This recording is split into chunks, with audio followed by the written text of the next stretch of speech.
completely cleared up. I came off my medications, and to this day, I've never had a flare up, and it's never been a problem ever. So let's go forward in time now to the age of 23, okay? And I was thinking, my gastroenterologist told me that diet didn't affect and lifestyle didn't affect my stomach. And now my ENTs are telling me that lifestyle won't affect my ears and you just have to live with it, just like the gastroenterologist said.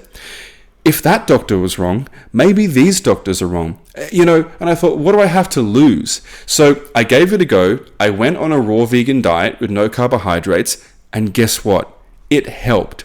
After 3.5 years of drug addiction, losing my life, just looked like my life was spiraling out of control. I was thinking I'm going to have to commit suicide to end this. I tried this thing that I tried back in 2011, and it was helping.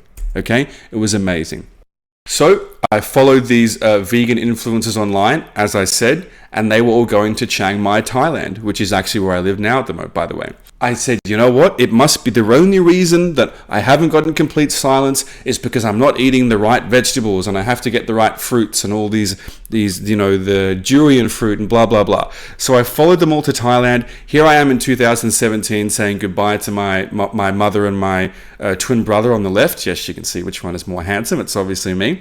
And I decided I wasn't going to return until I had silence. So this is the first little part of my journey. Back in Melbourne, there's where it kind of started. And now we're in Chiang Mai, Thailand, and we're going to get to the rest later. So guess what?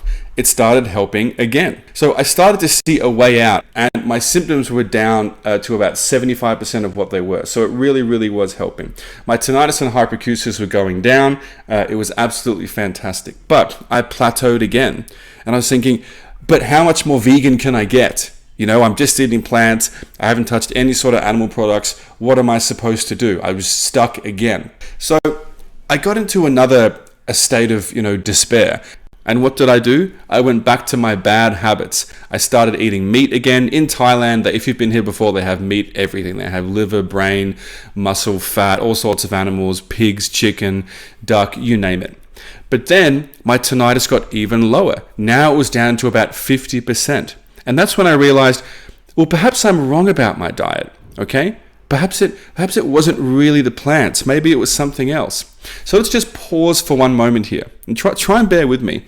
Without even realizing it, I had unknowingly been chipping away at my own dominoes. That's what we're talking about here. And what's more, I was getting success, but I was incorrect about exactly what was getting me those results.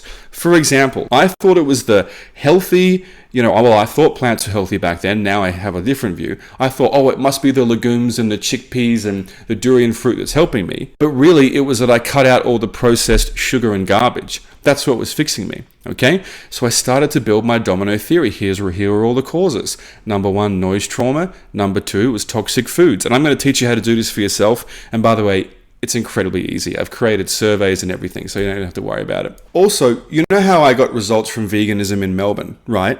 And then I moved to Thailand and I got better results on the same diet. What it actually was the sunlight. Sunlight is healthy. Sunlight isn't this dangerous, worrisome thing that we should block out and we should all stay indoors and oh my God, run, it's the evil sun. Sunlight is healthy, okay? And also, in case you guys haven't noticed this yet, if you haven't been, I'm sure you can imagine, Thailand has a very relaxed way of life. So here are more of my dominoes. Noise trauma, toxic foods, lack of sunlight, chronic stress from the university as well, and just general life, and not enough nutrient-dense foods, not enough meat. Okay, meat is a health food. Sun is healthy. What if your doctors told you, stay out of the sun, don't eat too much meat, right? It's interesting, isn't it?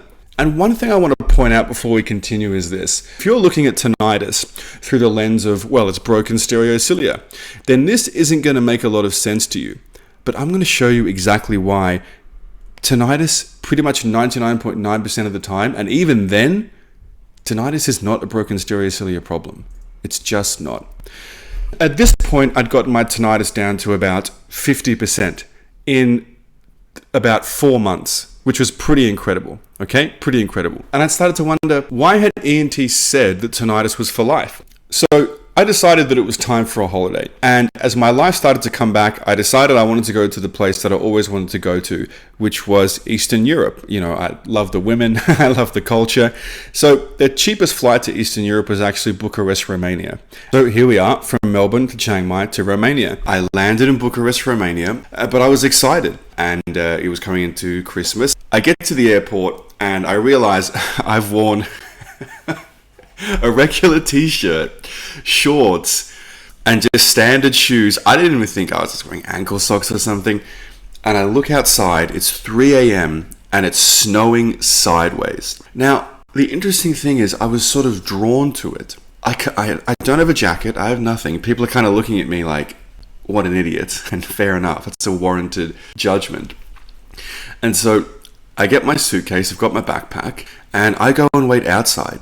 And I waited out there for about 2 minutes, and then the most amazing thing happened. I could still hear my tinnitus anywhere, basically, but I started to hear it in that moment. I could literally hear it drop from the cold temperature therapy. Okay? And that's really what it is. And this is really when I started to go, okay, hold on. Something is going on here. My initial perception of what had caused tinnitus, broken stereocilia, that idea in my head was just falling to pieces. How could this be working? How could the sunlight, how could the diet, how could the stress-free life, how could temperature have any impact on stereocilia? It didn't make any sense. Was it that the hair cells were regrowing? No, that's not possible, okay? Or was it something else? Was it that the stereocilia was not broken in the first place? Sure, that's possible.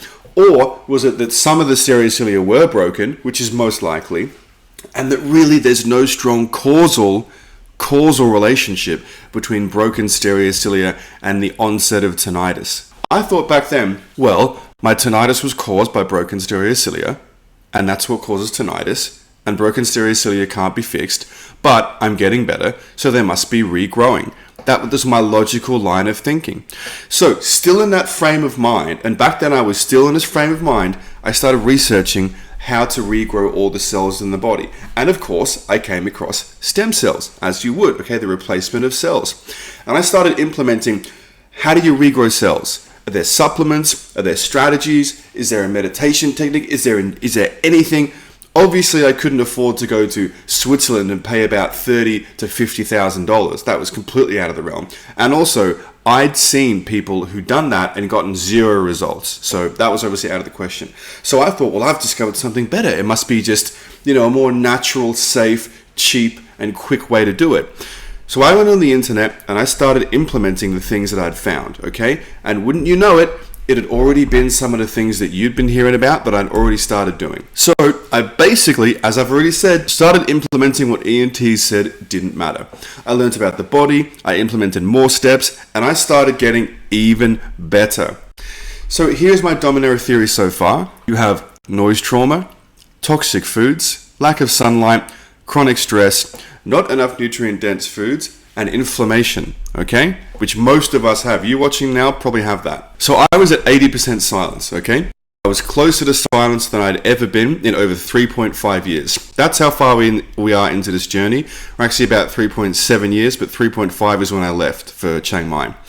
I finally started to believe that I could actually get silence back in my life. But wouldn't you know it, I got stuck again. But, I'd been down this road before, okay? I'd done it all before, I could probably do it again. So where did I go now? I thought, you know what, I'm at 80% silence. I've been to Chiang Mai for the food. I went to Bucharest for the rest. Now I want to go and actually explore a bit more. And I went to Tbilisi, Georgia, okay? Now we're coming to the end of the journey. Now we're getting to the really good stuff. And I discovered something incredible. I learnt about fasting. I stumbled across it online when I was looking for new ways to grow new cells. I saw some amazing healing stories, so I decided to try it. But the most unfortunate thing happened. Unfortunately, my tinnitus went right back up. And when I mean right back up, I mean genuinely it went right back up to the volume it was for all those years before when I was suffering. Within 24 hours, I believed that I had undone all of my hard work. I felt so stupid, and honestly that I wasted so much time. And it affects me now just thinking about it. And I just started to give up. I just thought, how could I be so arrogant to think that I could beat ENTs, or I not beat them, but I could show them that, hey, you're wrong, and maybe I could actually be right about this and fix it. It was a horrible feeling, even thinking about it now. And just that phrase,